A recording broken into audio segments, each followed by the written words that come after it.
Is there going to be a pop quiz on all that? Anyway, hello. I'm just delighted to be here. I think it's an extraordinary honor to be giving the Walter R. Murray lecture. I feel a sense of profound humility standing here, standing on the shoulders of Walter R. Murray, and tomorrow we're going to be meeting at the Bishop Joseph Johnson Center. We stand on his shoulders as well. In fact, we stand on the shoulders of so many people. We're going to talk about a few of them this evening. Thank you, Professor Weislow, for your kind words. And where's Professor Dobson? I've lost him. There you are. Thank you for your hosting us. I think I'll start by looking at this picture that's in front of you. You can see that it's on the front of the book. The date is September the 4th, 1957. It appeared in the afternoon edition of the local Little Rock newspaper, the Arkansas Democrat. This was on the front page. Can you all hear me back there? Are we doing all right? Can you hear me back there? I'm sorry. Oh, I didn't want to use it. So. I didn't need it. Is it okay? Oh. This will help you be heard on the recording, so you can stick that in your pocket. Oh, it records something I said? I have to watch out what I'm saying, didn't I? Hi there. Hi. This is, I want to show you the picture here. This is out in front of Central High School. The morning, as I said, of September the 4th, 1957. This is my father. You can check out his haircut. This is Lieutenant Colonel Johnson. He is in charge of the Armed National Guard that's been called out to surround the school. And these are some of the Little Rock Nine, eventually the 9 black children who were selected to go to the all-white Central High School that morning, eventually became known as the Little Rock Nine. Even people talk about them as the Nine. And here are some of them. Professor Weislow mentioned Ernest Green, and we're going to have some more to say about him, but here he is coming on.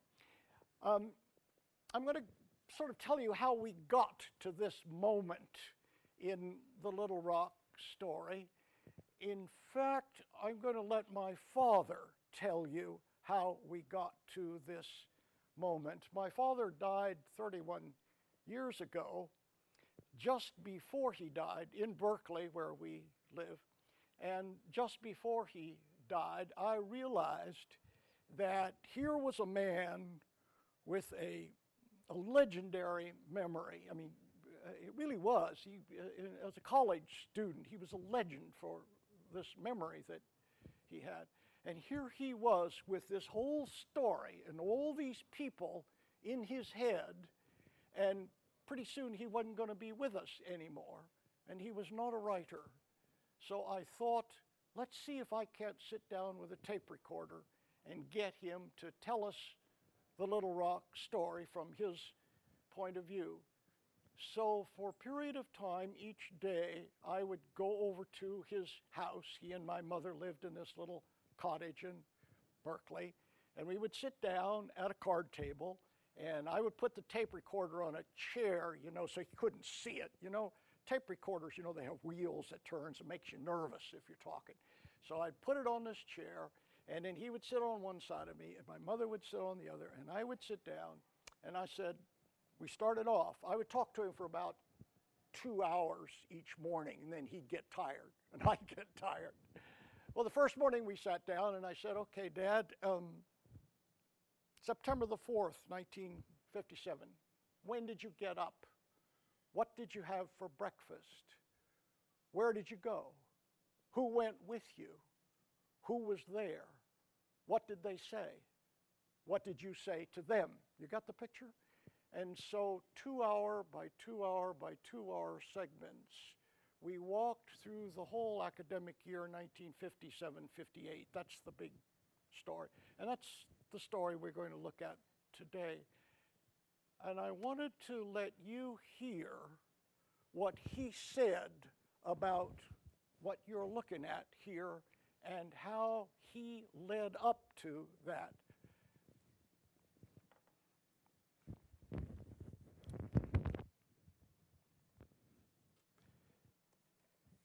This is, I printed this in the book.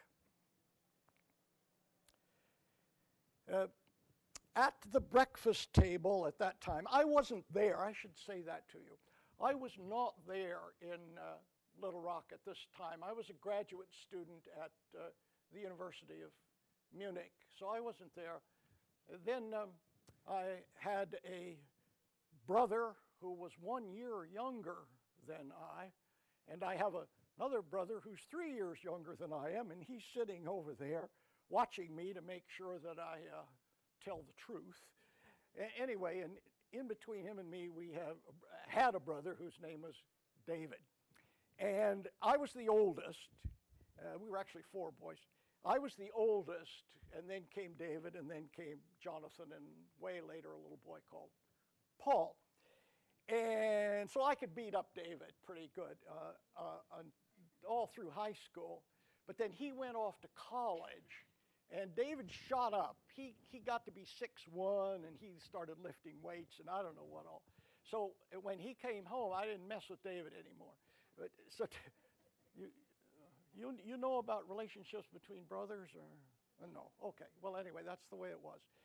And so David was there in the house, and he said, my father said he was going out there, and so he said, Dad, I think you're going to need a bodyguard if you're going to go out there. There's a mob out there in the streets. You want me to go with you? And my father said, yes, I'd be very happy for you to do that.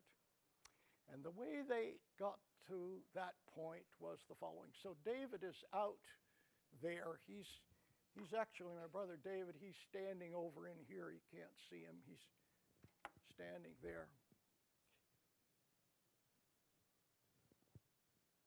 It was determined that these 9 children, by federal court order, were to integrate Central High School. And Governor Faubus, Orval Faubus, governor of Arkansas, said there's going to be mob violence if this happens. And he had some evidence, he thought, for mob violence. And so 2 days before school opened, he got on television and he said, if I do not do something about this, and I quote from the newspaper, blood will run in the streets of Little Rock. Therefore, I am calling out the National Guard to maintain law and order and to prevent violence. And so, before school opened, he called out the National Guard armed. The National Guard surrounded Central High, and you see their commander in front of you. Daisy Bates was really she was the head of the Arkansas NAACP. And Daisy Bates was really the engine behind getting those kids organized, persuading their parents to let them go to Central High. Daisy Bates and her husband owned and edited the local black newspaper in town. So Daisy Bates was really the engine in the black community that made this thing happen. And I'm going to tell you a few more things about Daisy Bates. And she wrote a book called The Long Shadow of Little Rock, remarkable book. Eleanor Roosevelt actually wrote the introduction to that book. It was the last thing that Eleanor Roosevelt wrote, published before her death. And Daisy Bates says in that book, this is a paraphrase, but she said in that book, the next night after Faubus had gotten on television, she said, I woke up and I said, oh my God, am I sending those children out to die? I mean, it's a quote from her. What am I going to do? They're going to go out there. We've got the armed National Guard. We've got a seething mob out there and no police protection. And she thought, and she sort of came up with this scheme, she and a young lawyer that was working with her, and she thought, you know, if we can get respected white adults to go out there and to walk with the kids, respected in the community, that will help to protect the kids. And so she said, okay, who are respected white adults? Black adults were not allowed out there because they might stir up a riot. And she thought, clergy. Now in town, there was an organization called the Ministerial Association, and it was integrated. And my father was the president of the local Ministerial Association for a year, a sort of loose organization and a president who didn't do much except call meetings to order. She knew this. She'd never met him. So she phoned him up as the president and said to him, would you get some other clergy to come out here and to walk with these children and help protect them, and would you go? And he said, and I quote, Mrs. Bates, is this the business of the church? She says, yes, it was. So he said, well, he'd think about it and call her back, and he'd talk to his wife. That's my mother. Whenever we had crucial decisions to be made in our home, our father always talked to his wife. Is that the way it is in your home? Well, anyway, okay, but that's the way it was in our house. So he talked to his wife, and he also talked to God, and he called back Daisy Bates and said, yes, he would go. He'd go. And he said, I'll get as many other clergy as I can to go with me. And then he said he phoned up all of the, see, these are priests, rabbis, members of the local Baha'i group. He said he called up all that he thought were likely to go with him, and not a single one would go. They all turned him down. Not one of them would go out there. Not one of them would go out there. And the reason, he told me, he said, they gave me two reasons. They said, you know, if I do this, if I go out there, it is going to destroy my effectiveness as a pastor. It'll destroy my congregation. And they were right about that. I mean, we saw that happen many times. Or they said, my wife won't let me. Now, my wife won't let me meant I might get hurt. And they were also right about that one. So the end of that little story was that my father was the white minister who led these black kids up there, and David on the other end of this little parade out there. Now I'll let my father talk here.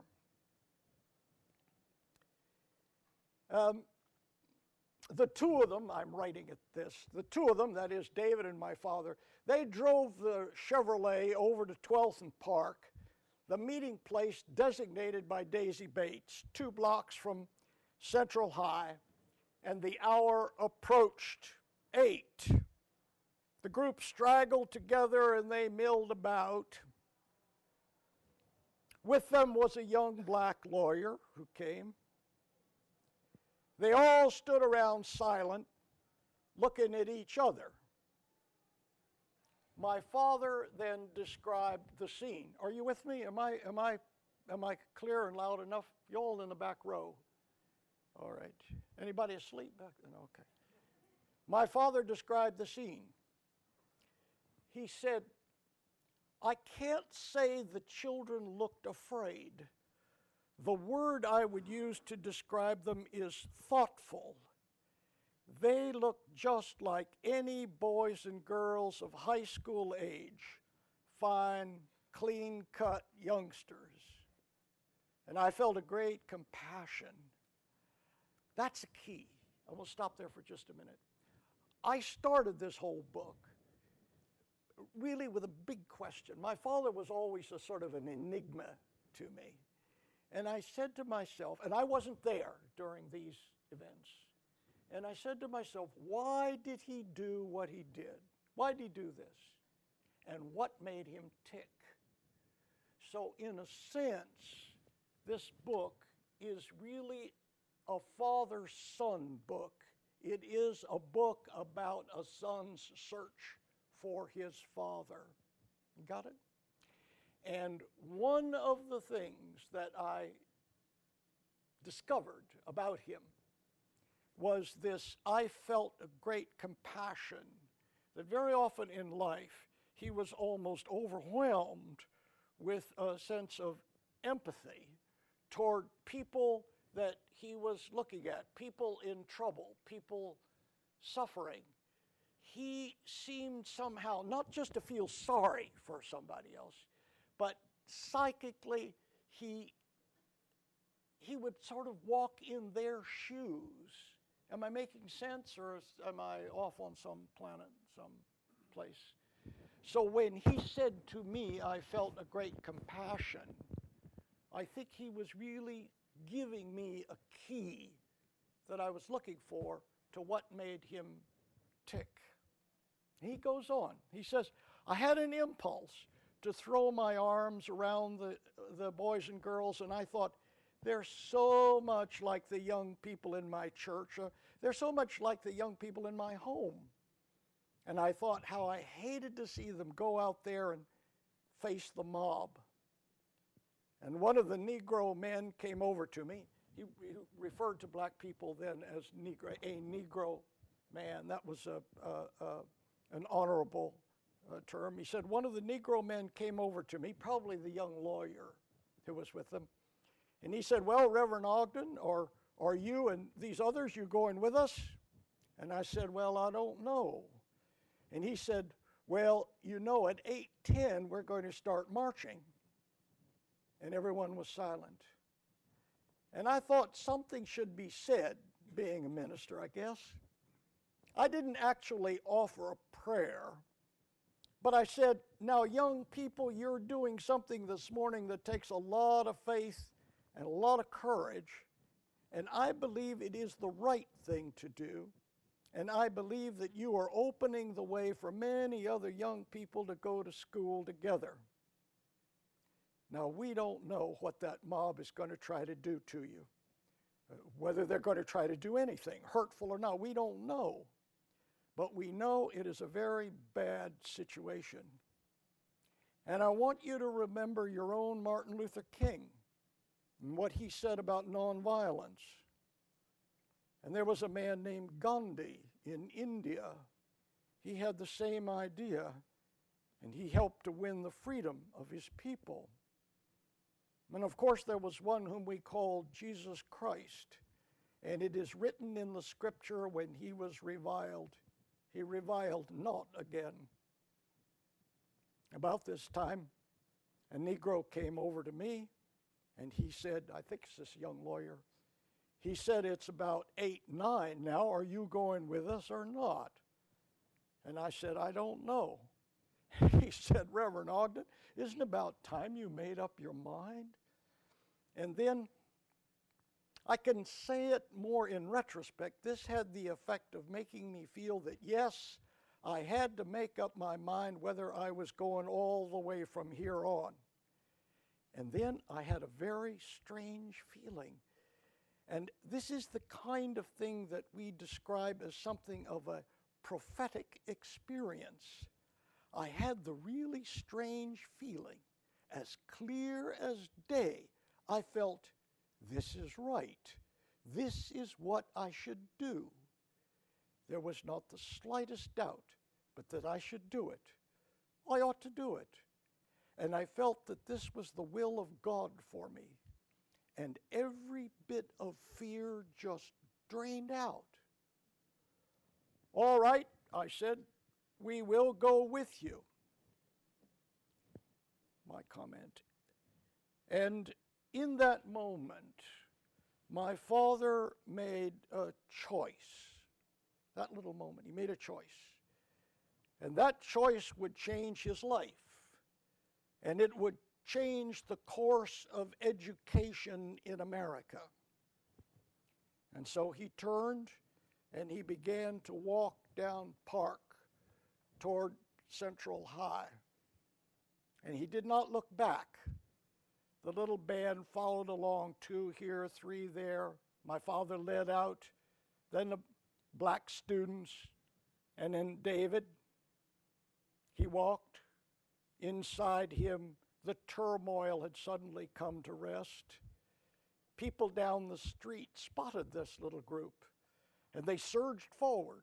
They picked up their pace. Heavy-necked, burly men in short-sleeved shirts and hats, some younger with crew cuts and polo shirts, and hard-jawed, hair-sprayed, thick-armed women in dresses. Some of the guys laughed, smoked a cigarette on a rowdy late summer morning's adventure. Some pointed, "Look, they're the," and they used the N-word, "get 'em." My father kept going. He said, "It is a hard thing to walk into a whole gang of hostile people, but this is what we've let ourselves in for." He said he glanced back. The students, clutching their books, straggled along with David.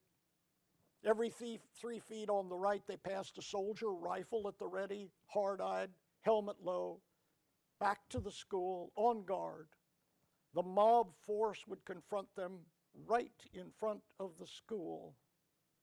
The movement of soldiers shifted just behind the armed line. The line opened, and out stepped Lieutenant Colonel Marion Johnson, commander of the troops.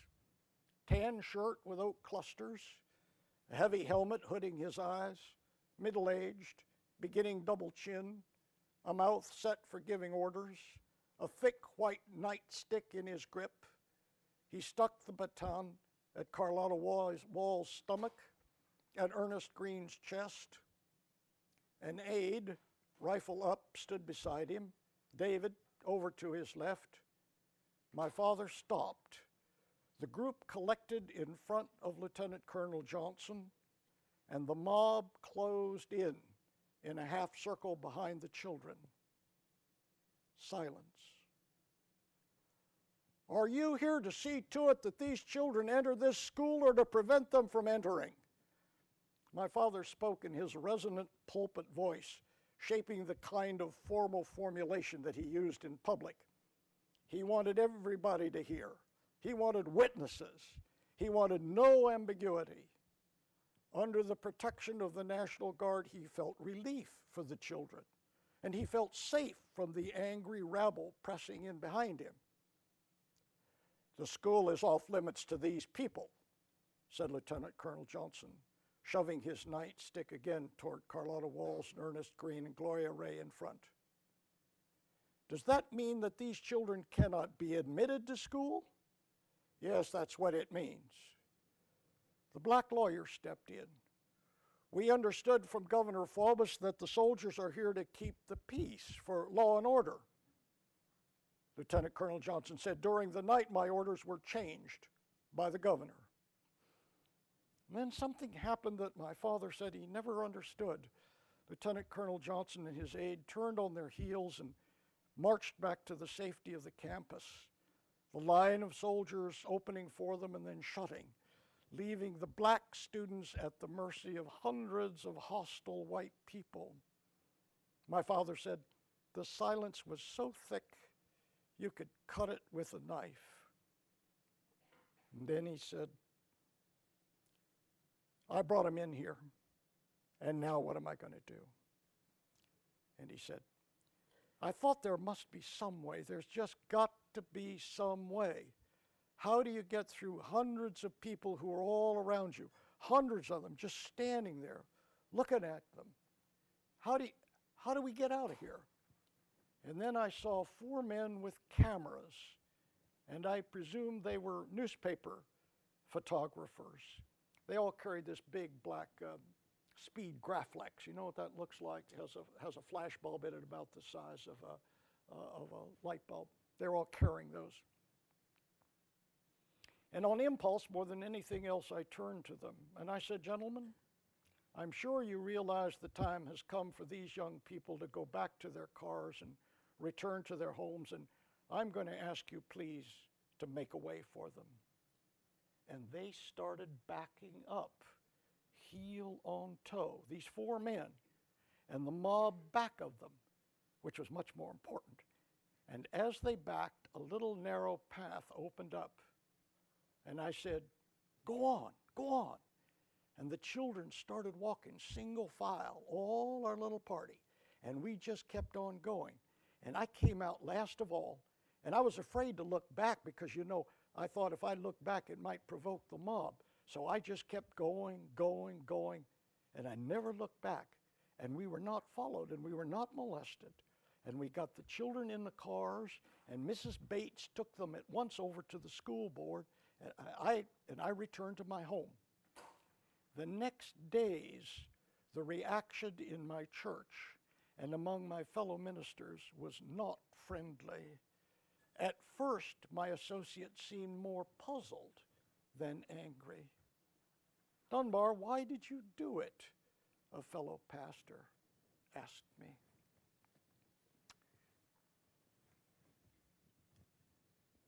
I want to show you what else was happening in the street. Can we look at the next picture?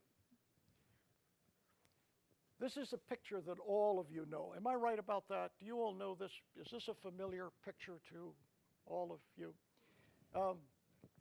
This is one of the Little Rock Nine. This is Elizabeth Eckford. And she got isolated. She came from another direction. She got isolated. The mob surrounded her, and you can see this photograph of her. She became the poster child for integrated education. She became the icon in this period for the civil rights movement. That was it, everywhere. I woke up one morning in Munich, where I was going to the university, and I picked up the newspaper, the Süddeutsche Zeitung, and there on the front page was that picture, and I said, "Whoa, that's Little Rock." It was everywhere. This picture got put on the wire. It was on the front page of the newspaper in Singapore, in Tokyo, everywhere. Le Monde featured this story. It was seen everywhere. And for a short period of time, Elizabeth Eckford became the most famous girl in the world. I don't exaggerate. And here she is. This is a pair of sunglasses that she had saved up her allowance to buy. That's a dress that she had made herself for the opening day of school.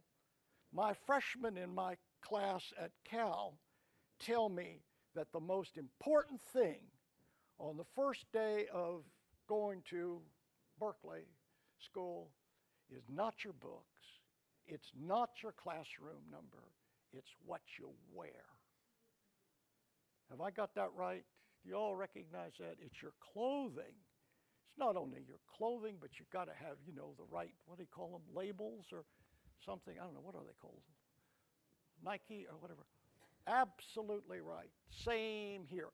Why? She has a white bucks too. You ever heard of white bucks? It's not here. You know, everybody wore white bucks and bobby socks in those days. The reason is because she wanted to fit in.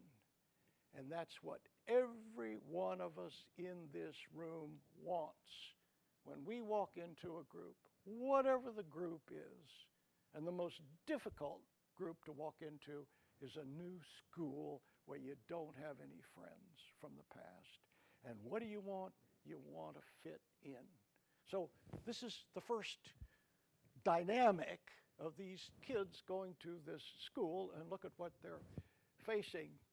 Behind Elizabeth Eckford is, so this got everywhere, is this, look at this face for a minute. This face, this is Helen, her name is Helen Masseray. She's still living.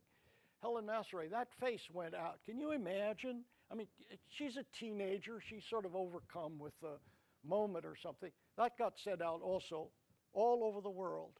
The face of hate, the face of racial hate. And there it is this right here. Eventually, Elizabeth Eckford got, she got over to a bench. What is all this? This thing is attacking me. She got over to a bench where the public bus stopped, and a white woman came over and sat beside her, and the two of them eventually got on a bus and got away. And so she got away, and eventually she went to Central High. Of all the Little Rock Nine, she remains to this day the most scarred. She's the most scarred. I just give you a sense of the dynamic of this thing. I'm trying to give you a sense of the dynamic of this thing, that when I was in Little Rock, as Professor Weislow read, I went back for the 40th reunion. And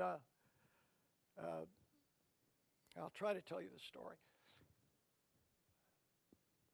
The daughter of a friend of my father's, a white girl, got in touch with me and said, "You want to talk to Elizabeth Eckford?" Elizabeth Eckford is now 54, 55 years old. I said, "I sure do." I was interviewing people. I'd love to talk with Elizabeth Eckford about what's going. Ann said to me, her name was Ann, I could bring her to you. I'll bring her to your hotel room. And so lo and behold, I had in my hotel room with a tape recorder running Elizabeth Eckford and Ann, who she claims was her best friend. Now, how did that happen? It is because Elizabeth Eckford says, from the whole experience of being in that school, I had one white friend, and her name was Ann, and here she is 40 years later, one white friend. And I said, well, what was that friendship all about? How did that express itself? She said, well, one day in a French class, some teacher, Ann sat up front, I sat in the back, I was shy. Teacher did something sort of odd, I forgot what. And Ann turned around and looked at me and smiled as if she was smiling at another human being. Listen to that. One little thing, she smiled at me like I was another human being. And that was her best friend. It was, what she wanted in here. Okay, another thing that I haven't figured out in the process of writing this book, I keep asking myself, and I talk to my freshmen about this at Cal a lot, and that is that when these kids got into the school, they eventually got into the school. Well, I'll tell you how they got into the school, and that is 3 weeks later, Eisenhower called in the 101st Airborne Division from Fort Campbell in Kentucky. They're called the Screaming Eagles. These guys are paratroopers, they got the big boots up here. 1,200 of them rolled into town. Half-tracks rolled into town. Jeeps rolled into town. I'm not joking, 1,200 to get 9 little black kids into an all-white school. I mean, the mind boggles at this. And they bivouacked around the school. And every morning, the kids would go to Daisy Bates' house, and they would take an armed vehicle over there, put them in the armed vehicle, drive them to the school. Kids would get out of the armed vehicle. The soldiers, armed, would then make a little phalanx around the kids and march them up the steps and into high school, and then each of the kids got a bodyguard. And the bodyguard was not allowed in the toilets and was not allowed in classrooms, but otherwise, kids had the bodyguard. And these kids, these 9 black, now I tell you, so that they're in there. These kids, they had an awful time in school. Other kids, white kids would you saw what I'm saying about this white dress. They would spill ink on them. They would trip them on the steps. They would knock their books out of their arms. They have, if you see Central High, Central High has lockers. Everybody has a locker, and the locker is, it's about that high and narrow, and they're metal lockers. You know what I'm talking about? Have you seen these things? They're metal lockers on hinges, and they're about that wide, and you put your clothing in, you put your books, you put your lunch in these metal lockers, and the whole row of those metal lockers. So one of these black kids, Elizabeth tells me this, so she goes in there, and she's taking her coat off, and she's getting her lunch out of there. Locker doors open. One of the white kids comes along and body slams her against the door. Have I given you the picture clear enough? You want me to make that more graphic? Slams the metal door, slams her, of course, into the locker. Now this kind of stuff went on all the time. I do not know why these white kids, particularly a corps of about 40 of them, acted in such a violent way toward these black kids. We could talk about that later, why they would do this, but in any case, they did. To push on toward the end of our story, maybe we look at the last. Oh, I wanted to show you what Daisy Bates looks like. There she is. This is Daisy Bates and my father. And she just finished writing and just published The Long Shadow of Little Rock. She had an awful time writing it, but she finally did it. And the first thing she did was she didn't go back home. She was in New York, but she flew directly to my parents. And I brought them this copy of this book. Well, so that's what she looks like, and that's my father. Now, at the end of the school year, 57, 58, Ernest Green graduated.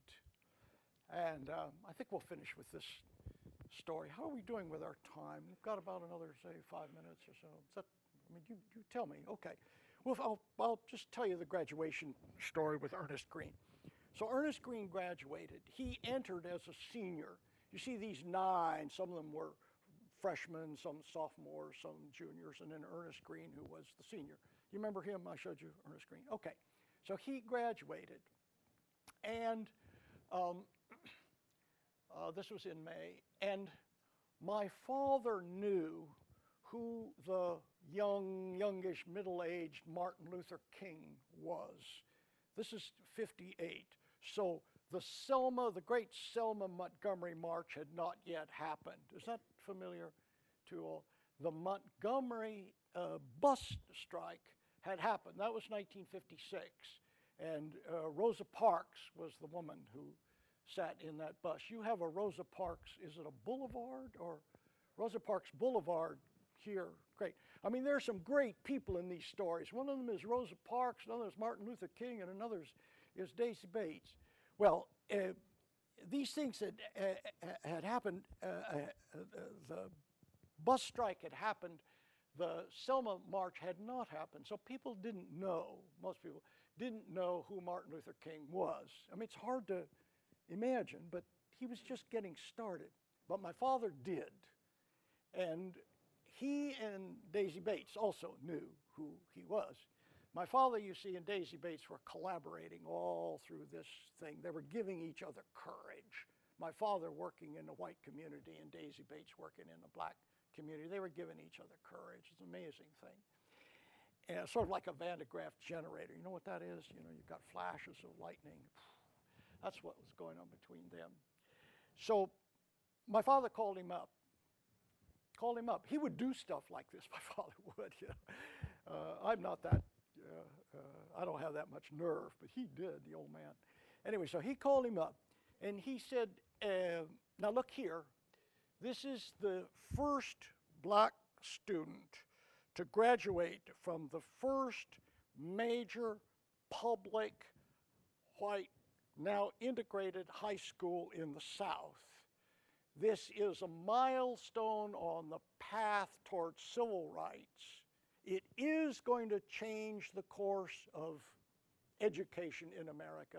Don't you want to be there? And guess what Martin Luther King said? Well, so he flew to town, and my father and in his place and Daisy Bates became his host. Because see, there wasn't any place for him to stay. He couldn't stay in any of the hotels, and he couldn't eat in any of the restaurants. And then Daisy Bates called up my father and said, again, she had him over there because that's where he was staying. And she called him up, and she said, Reverend Ogden, we've got a problem here with Martin Luther King. We want to take him to graduation, but we don't have a ticket for him. Now, I just a show of hands, when you all graduated from high school, did some of you have tickets for you, your members of your family? Thank you. You know what I'm talking about. Okay, some people don't know what I'm talking about. I'm quite surprised. Okay, that a family, a graduating student got 6 tickets for his or her family. Is that, okay, righto. So my father said, okay, well, I have people in my church who, it's a Presbyterian church, who are graduating from Central High, so I'll just phone them up and see if they've got any extra tickets. So he phones around, it's typical of him. So he phones around, and then finally he comes back. He said, I had my pockets stuffed full of tickets for graduation. So he went over and he got Martin Luther King. And here are these 2 youngish, middle-aged pastors dressed in 3-piece suits walking to the graduation. Now, the graduation took place in the football stadium. So you have one side of the football stadium where people sat. And in front of the football stadium, they erected a 40-foot long platform. And all the people who were about to graduate in their graduation robe sat down on one end, and then at the other end of this platform, there was all the stack of diplomas. Y'all, is this familiar to you? Okay. And then there was the superintendent of schools and the principal of the high school, and all the grand poobahs were down the other end. And this was at nighttime, so they poured light down onto this event. And when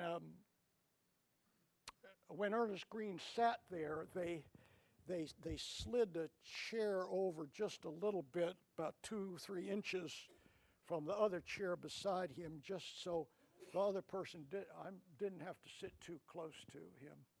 I'm not joking. I mean, the mind boggles. I already said that before. Anyway, so he was there. The word was out that night that Ernest Green was not going to get across that platform. So the FBI came to town, and the FBI secured all of the upper story rooms that could possibly serve as sniper positions. Secured them all. And they then put 80 National Guardsmen armed underneath the stadium, armed, but didn't tell any of the spectators, but they're, see, in case there was trouble. Well, the name Green was called out. Green came out. My father took Martin Luther King in. They sat with Green's family. Green walked across the platform when his name was called, received his diploma. There was no applause, like there's always applause for everybody. I mean, not for Green. But he received his diploma. And afterwards, they all went over to Daisy Bates' house and they celebrated. I mean, this was really a victory moment, They all went over there. The Little Rock 9 went over to Daisy and Elsie Bates' house. They were down in the basement dancing. Their parents all came over there. My father and mother were over there. Martin Luther King was sitting in the middle of the living room. It was just a party. That was a real victory, and it is a real victory. And I'll show you, let me just show you maybe the last little picture, and we'll have to stop. And here I just thought that's just for fun. And there's Ernest Green on your left and Martin Luther King in the middle. Do you recognize him? And that's Daisy Bates over on the right. That's sort of, I guess, after the celebration or something. That was really a great moment. And this was May. 6 weeks later, my father's church fired him, told him he was to get out of town, and within a month, and they meant out of town. You see, I was gone, but he had these 3 little boys. So his church fired him. The balance of power shifted in the church, as you could imagine. And 2 years later, Daisy and her husband Elsie Bates also lost their newspaper. So there were 2 losses. My father lost his church, and Daisy and Elsie Bates lost their newspaper. My parents went on to head to another church in West Virginia, so they survived that perfectly well and eventually retired to Berkeley, as I said to you. So he lost his church and she lost her newspaper. But one of the great milestones, as I said to you, on the path towards civil rights was fashioned between the 2 of them. I want to leave you with just two thoughts, a kind of my perspective on this thing, having written this book and thought a lot about it. The first is that 2 thoughts. When you walk out of here, I'd like you to take 2 thoughts. The first one is that this is really about collaboration. It is collaboration between a white pastor and a black female journalist. It's not about one person or one group sort of standing up and, you got the idea? It's about collaboration, working together. That's what made this thing happen, collaboration. And it's a funny collaboration too, of course, because, I should say to you, because Daisy Bates did not like organized religion at all. More than that, Daisy Bates hated white males. And here she was, her collaborator was in fact a pastor who was white and male. And my father wasn't real sure about black female journalists, but that's another book. Anyway, the other thing so collaboration, the first thing I'd love you to walk out of this room with is a sense of collaboration. The second is the real thing I think that they did that was forward-looking. After the kids got in school started going. Daisy Bates and my father got together and they formed a support group for primarily the parents of the Little Rock Nine. Now the idea of all you who are in this room, for you, the idea of a support group is just second nature. I mean, you know that we have support groups all over the place for any kind of thing. That was unheard of then. Maybe the closest that you could find for a support group was maybe something like Alcoholics Anonymous. But even then, that was just barely getting going. Oh, this is a support group. And they started by they met every Thursday morning in a black community center, every Thursday morning. And they started by calling it the Thursday morning prayer group. And then they just called it the Thursday morning group. The parents came, white people came who were in favor of school integration, and they could talk their hearts out. And it was the one place where people could talk. The black parents could unburden themselves about some of the awful traumas that they were going through. There was a black mother there who slept with a pistol under her pillow, for example. That's a very dramatic thing.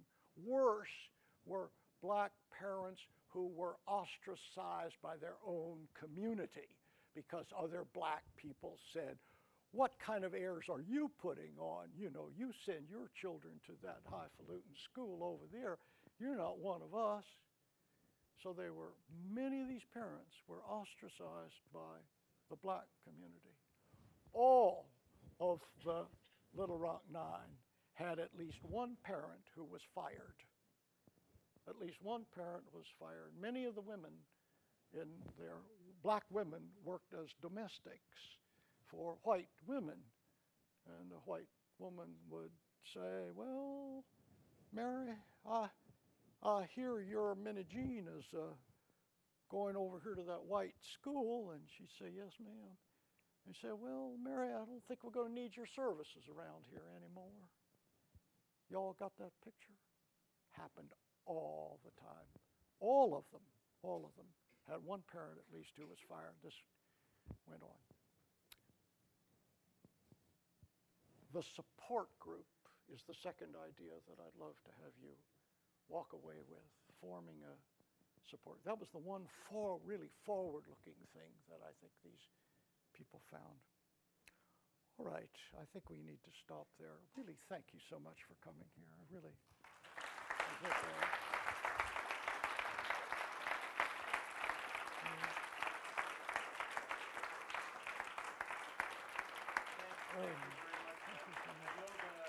The hour is late, but we have Sure, time some for questions? a couple of questions if there are questions or comments from the audience. So I'll just throw the floor open.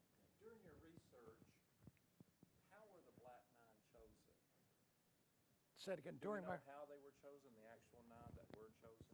yes, that's a really a wonderful question.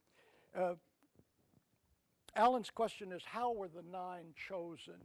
And the answer by the superintendent of schools and the school board.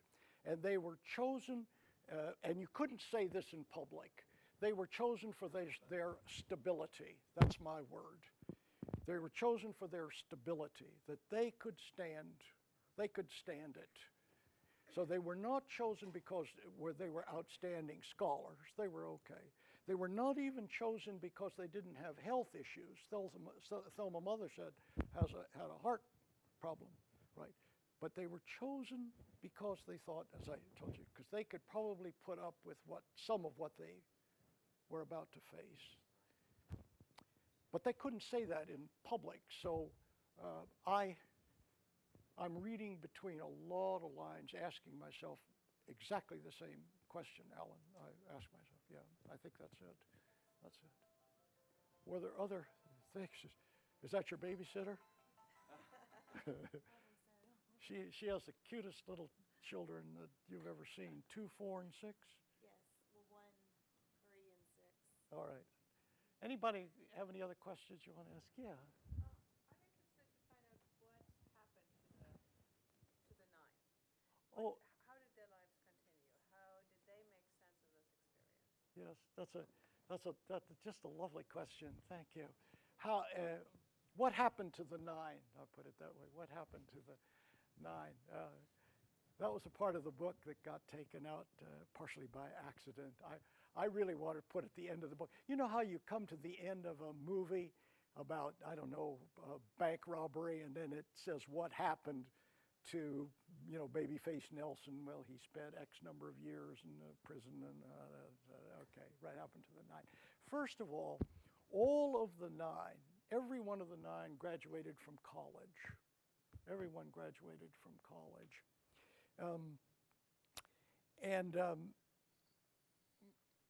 All of them are working well. All are working well.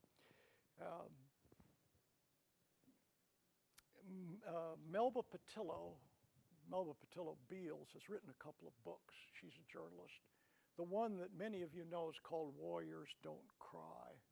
That's an inside diary about what went on here. Carlotta Walls has just published a book 2 weeks ago called